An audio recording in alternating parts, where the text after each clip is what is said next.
isang malaking trahedya sa mundo at sa Pilipinas. Binalit ng kadiliman ng pandemya ang buong mundo. Isa sa biktima nito ay ang aking mga na sa aking paglaki na ibahagi nila ang kanilang kalunos-lunos na karanasan sa bansa. Kaya halika, samahan mo, balikan natin ang taong 2020 ng pagkakas sa mga Pilipino.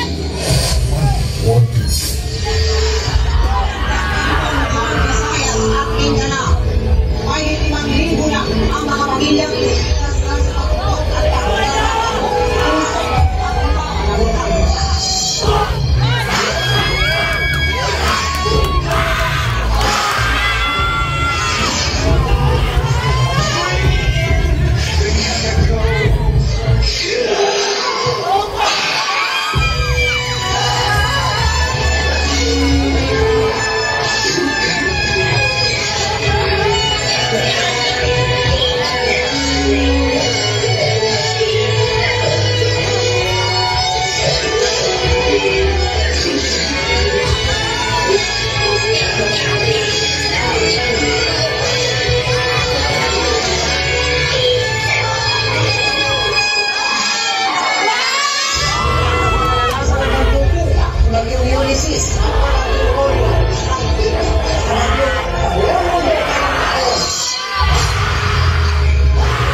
ito ang coronavirus.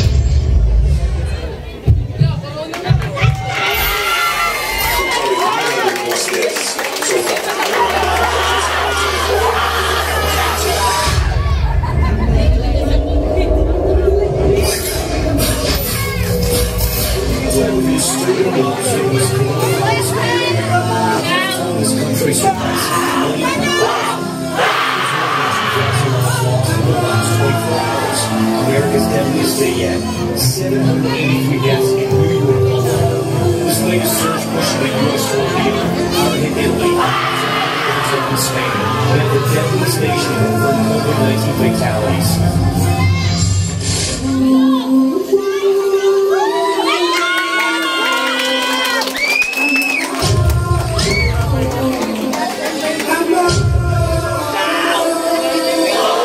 Sometimes I am under the moon. I thank God I'm breathing. Then I pray, don't take me soon, 'cause I am here for a reason. My fears I drown, but I can't let it get me down. So when negativity surrounds, I know something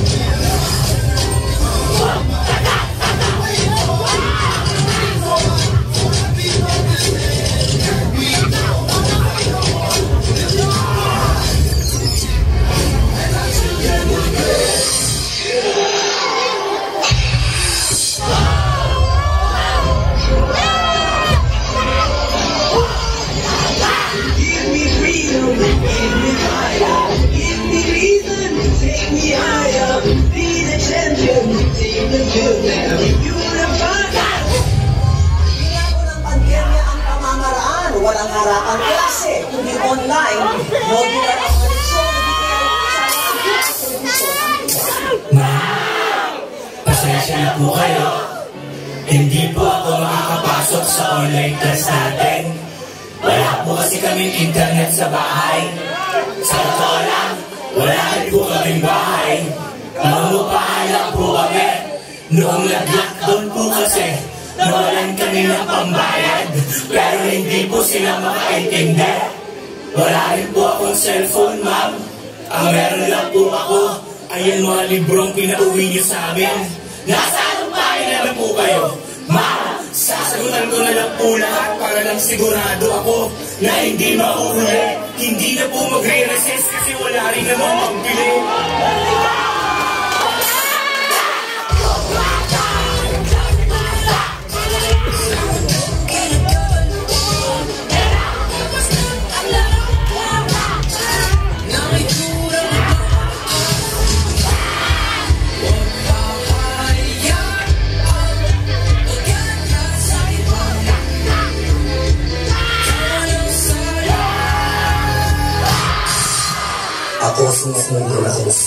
na ginawa ng kakulangan. Isang sinisisis sa source ng depressions, hindi ko umawa sa isis. Dahil sa mga hindi makapastasos, sa isang bubuo ng pagkakos.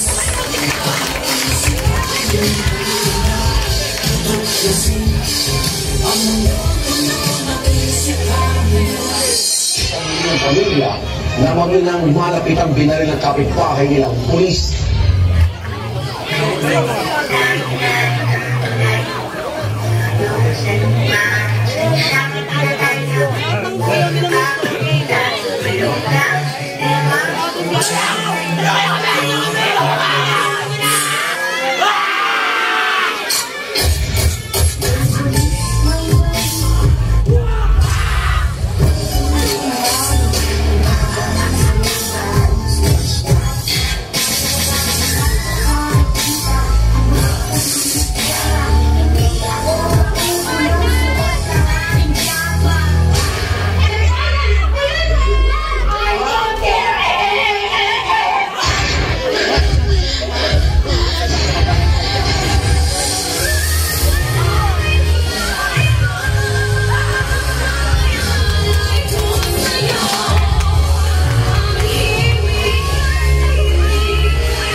Kapag namatay ka na mahirap, pero mas kasalanan siguro kapag kaya mo naman pero hindi mo pa rin piniling tumulong sa mga mahihirap. Mas mahirap mamatay ng dilat kaysa pikit.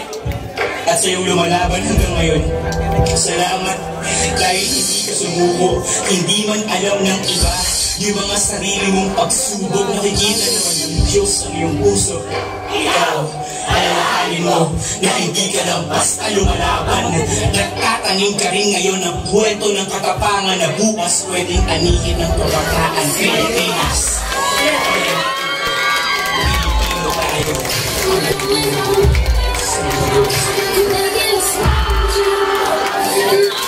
You